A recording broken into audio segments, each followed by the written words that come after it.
Good afternoon. It is. Vibrational escrow. How is it accessed readily or quickly, or is it ever? How can you jump right over there and live what's in it? Well, yeah, sort of.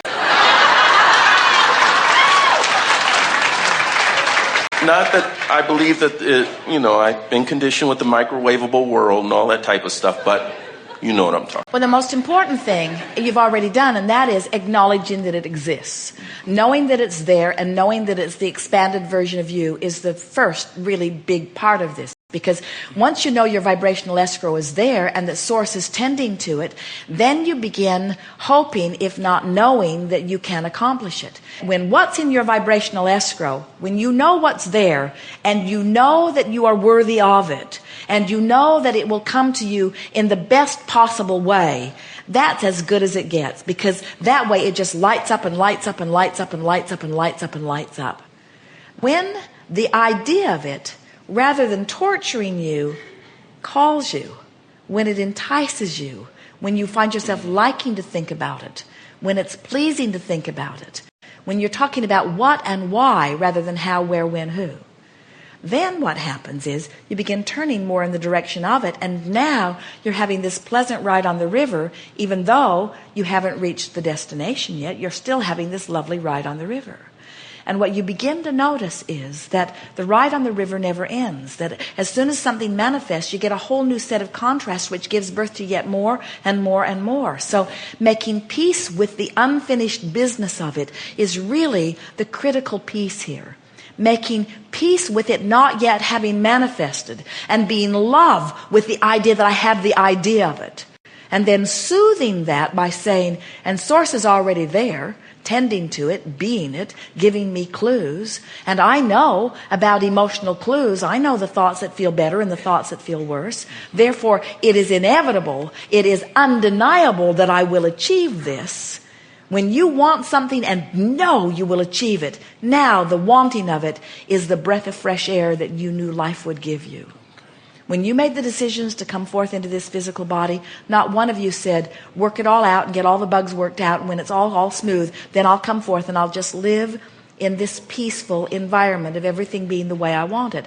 Not one of you said that. Every one of you said, I'll come forth into the contrast, the blessed contrast that gives birth to my unique desires. And sure, my desires shoot out there and my source will embrace it and I won't be up to speed with it. But then that's my work, you said. I have guidance within me that will show me how to turn in the direction of it. And in the moment that I turn in the direction of it, I'll feel the relief of it. I don't even have to get over there and manifest it. In the moment that I stop paddling upstream against it, you don't even have to turn and paddle downstream. Just let go of the oars.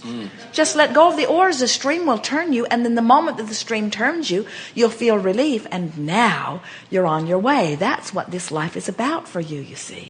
And as you get turned and going in the direction of the stream, then you'll see that, and you'll see that, and you'll see that, and you'll see that, and you'll see that. Then you'll know. It will be undeniable for you. You'll know it so clearly. One of the last questions is that when you turn to go down the stream and you have a loved one in the way,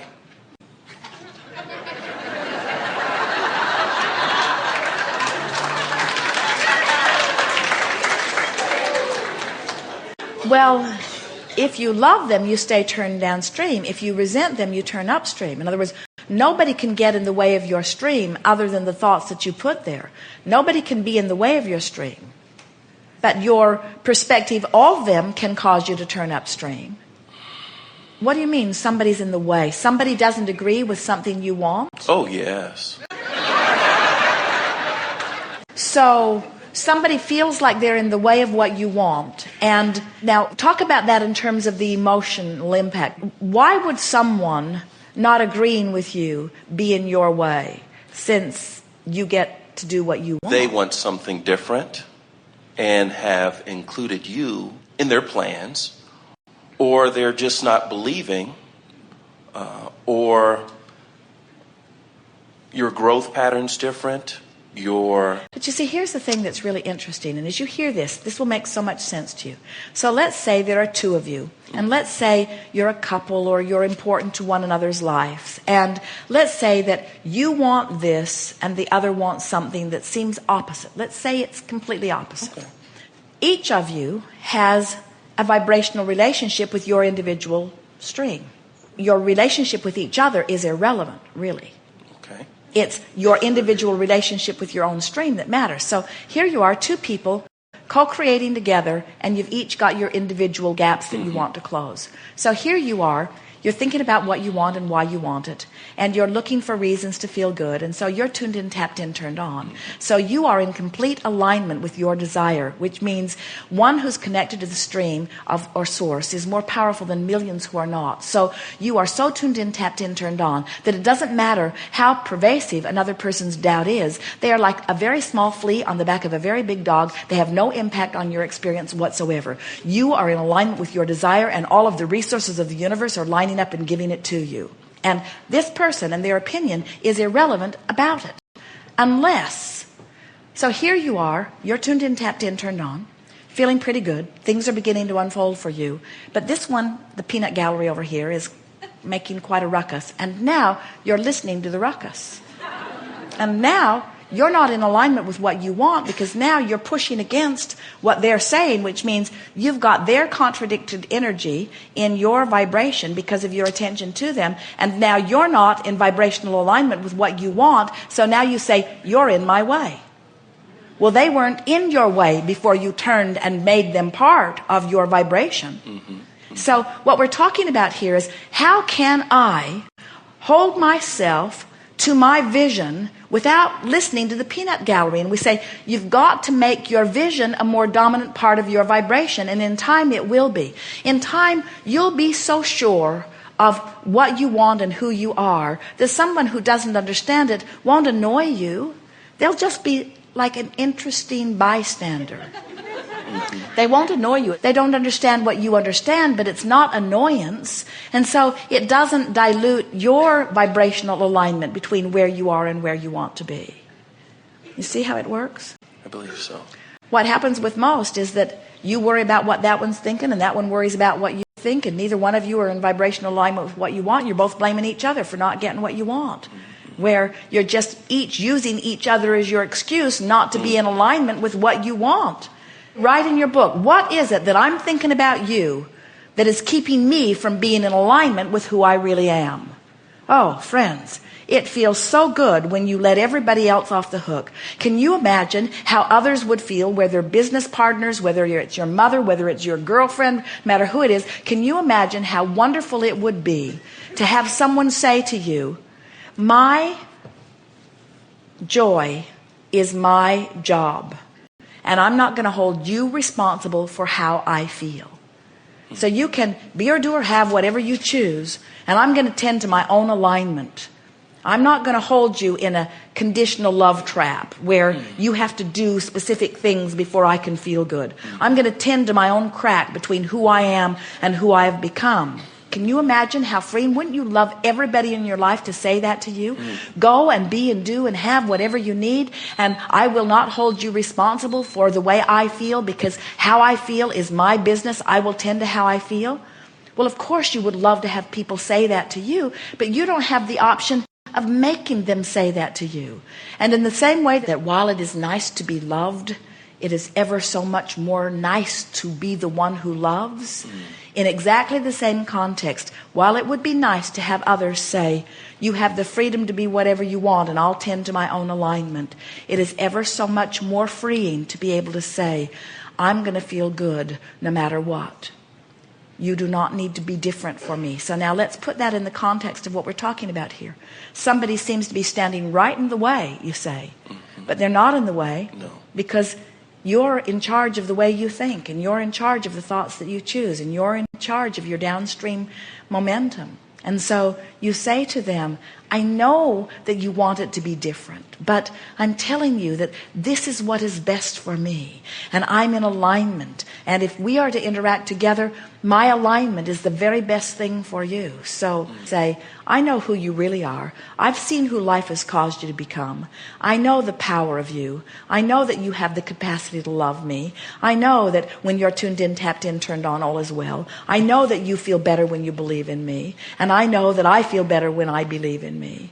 And I refuse to see you as you are in your disconnected state, but instead I see you as you really are, as the uplifting being that you are. In time, any person would come round to that. You just cannot look at someone with absolute love in your being without them coming into alignment with the absolute love in your being. In other words, this is the way you uplift the world. You love them unconditionally. You don't love them because they're lovable. You love them because lovable them is in your vibrational escrow. You don't love who they're being right now. You love who they really are. And when you insist on seeing everyone as they really are, more of them come and be who they really are as a result of your power of influence. That's why you're doing the work that you're doing with the massage.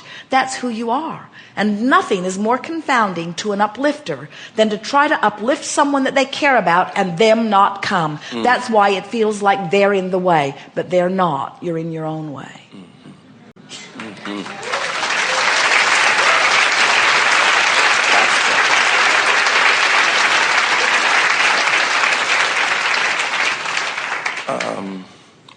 Words of advice or direction, real estate and massage? Anything you want. You are an unlimited being, and there is no reason for you to hold yourself back or to limit yourself to 1 or 2 or 10 or 20 things. You have the resources of the universe. Pick things that ring your bells, give your undivided attention to the best feeling aspects of them, and watch how this abundant universe will stand on its head to yield to you things that before felt unbelievable, that now feel like the next logical step. With that point, how do I keep from becoming spread too thin? You can't get spread too thin in terms of subjects. The only thing that happens is you split your energy, and that's what we've been talking about here. That's what I mean. So, but you're splitting your energy means I want it, but I can't do it. It doesn't mean I want to do this and this and this and this and this. You can have 100 things downstream, and the universe is lining every one of them up. It's turning upstream that splits your energy. I see. I can do it. I want to do it is all downstream. I can't do it. I shouldn't do it is upstream, you see. Okay. The universe will show you, and you know what to do. You've heard a lot from us here today. Yes. We have enjoyed this interaction immensely. Thank you so much.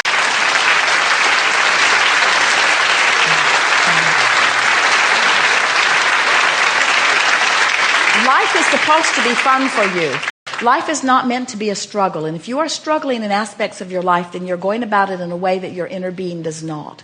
Make a decision over the next few hours and days that you want to see the world, meaning the details of your life, more as Source sees them. And especially if you catch yourself in a piece of negative emotion, whether it's slight or strong, stop in your first awareness that you're feeling negative emotion and acknowledge that it's upstream, and then ask yourself the question.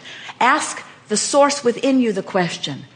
You must be seeing this differently than I am seeing it, say to the Source within you.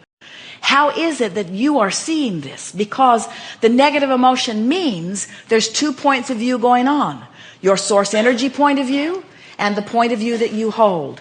And as you say source or inner being or whatever you want to call that broader aspect, new and improved, evolve, ever expanding you, as you say, how is it that you are seeing this? What do you see? I want to hear what you say about this. Just listen. Just listen. And you will hear the call of Source. You will hear Source giving you specific direction right there, right then, in that moment. Because Source never removes its view from you. Source never stops knowing who you are. Source never stops knowing who you really are. Source never stops being who you really are. And Source never stops calling you toward who you really are. And when you take the time to ask the question, how are you seeing this? You will not be able to help but hear a piece of what Source has to say to you. And don't worry if you can't hear the whole story right then and now. You'll hear it soon enough. That will turn you in the direction of what you want.